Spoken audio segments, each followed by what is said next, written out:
It's Mental Wealth with Dr. T.K. Harris. This channel is about becoming more yourself. And the reason we are going through the various parts of the mind is that the better you know the mind, the more you can come to understand yourself as an individual and to make the best of who you are. The question we're asking now is, why do we overreact? Well, there is one very simple answer. We are designed to overreact all the time to everything. This is our basic biological nature. It's important to get to know the nafs, which is where this comes from, because the more you understand it, the more you can understand both its positives and negatives. The nafs has 4 distinctive qualities. First, it's very strong. It can overpower the intellect. Second, it's very rapid. It acts more quickly than the intellect. Thirdly, it's non-verbal. It doesn't rely on words. And fourthly, it's often unconscious. You can't help the way you feel about certain things. If we look at this more closely, we'll see how we jump to conclusions about things which can sometimes be useful but can often be troublesome. You can judge a friend or a new person based on their eye contact or whether they're smiling.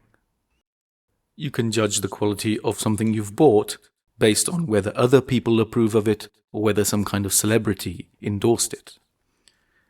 You can see how these things might be useful, but can often be inaccurate and unhelpful, leading us to be insecure. Now it turns out that the nafs has got a number of drives. There's so many drives around that there's too many to list here, and I've outlined them in much greater detail in the 2 books, which are worth plugging here: Instant Actions and Instant Insights. Get the links in the description. We'll just look at a few qualities here so that we can get a general impression. Firstly, the nafs might have a drive towards safety. If you have a very safety-orientated nafs, then you'll be trying to not do anything too adventurous and to prevent yourself from getting involved in things which might be risky or untested. Now you can see that this might have a use, but if it's turned up too high, it means you simply never risk any change. This can leave you isolated and unadaptable. Secondly, the nafs could drive you to seek status and respect. Why is this useful? Well, in a society where we live in groups, it's useful to know where we stand in a hierarchy and to know our role. Once there's clarity of role, we can work together to get more things done.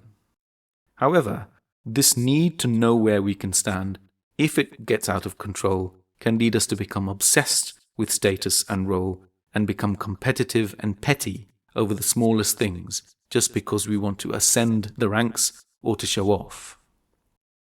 We have a drive towards possession. We want to acquire things, and it's reasonable to understand why. We want to have things that will protect us from a time of future need. But when this gets out of control, we can end up having too many things, and we can all recall how hoarding things can be unhelpful and lead us to be socially isolated. The next drive of the nafs which is worth looking at is gossip and rumour. Why would gossip and rumour be a drive? Well, it helps to inform people. If something good happens or gets done by someone, that information can spread quickly, but the problem is it can be exaggerated or diminished, and by the time everyone's heard of it, a very different story has emerged. More importantly, it's bad news that travels fast. And the reason why bad news travels fast is we are inclined to want to know about anything that might be a source of danger. So if somebody has done something wrong, the news of that will spread very quickly because we like to know where the danger is. The media always lead with stories of disaster or injury or hurt because they're playing on this need for us to understand where the danger is. We somehow become caught up in it. Again, these forces are involuntary, so we always have to keep an eye on them, otherwise we can end up convincing ourselves that the world outside is far too dangerous to walk around in, which is clearly not a useful way to be. The next drive is that of making extreme decisions. You can either be too cautious or be the opposite, too risky. This happens especially when people are in crowds. You take an extreme decision because emotions can be contagious. It can help people to stand up for themselves. If one of them gets hurt, then the crowd can get angry and rally around that person to defend them. If the crowd is standing up for something important, they can all feel energized and purposeful without a sense of uncertainty.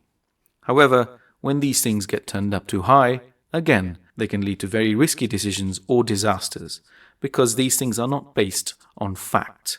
They're just based on instincts, which is all about the nafs. The final drive we can consider here is negative salience, and that is when we focus on the bad to the expense of the good. You only need to fall off a cliff once for it to kill you.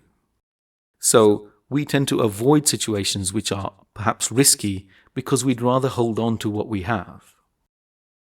There are many other drives which define a person, and different people have different amounts of different drive. Getting to know these drives will help you to understand who you are, and perhaps even help you to understand what makes other people tick.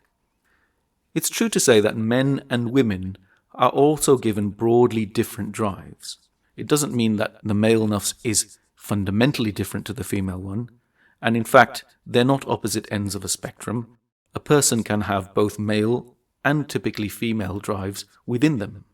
But for the sake of biology and simplicity, we can broadly make a separation between the two. The male nafs tends to be quite concerned with possession and with safety and security. So he'll patrol what he has, and he'll tend to see what he has around him as his possession.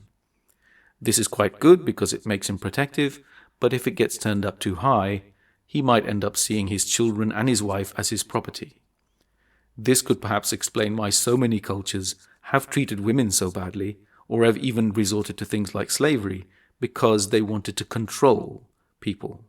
Islam was very good and innovative and risky when it came out because it was the first religion that gave women the rights to have property. The female nafs is more socially aware and more attuned to things like nurturing and caring. When the female nafs is upset, it tends to blame itself. When the male nafs is upset, it tends to blame others. There is perhaps some truth behind the old adage that men lie and women cry. Again, these are generalities. These are simply broad descriptions of instincts that we see between male and female people. I hope this gives you a bit of an impression of why we overreact to things, and in the next video we will look at the intellect, how we solve problems and how we get things done. Inshallah, you are gaining a better understanding of yourself, and if you are, then please like and subscribe and tell as many people as possible, because the more people watch this, the more we can create this sort of material for free. Thank you so much for watching, and I'll see you in the next video, inshallah.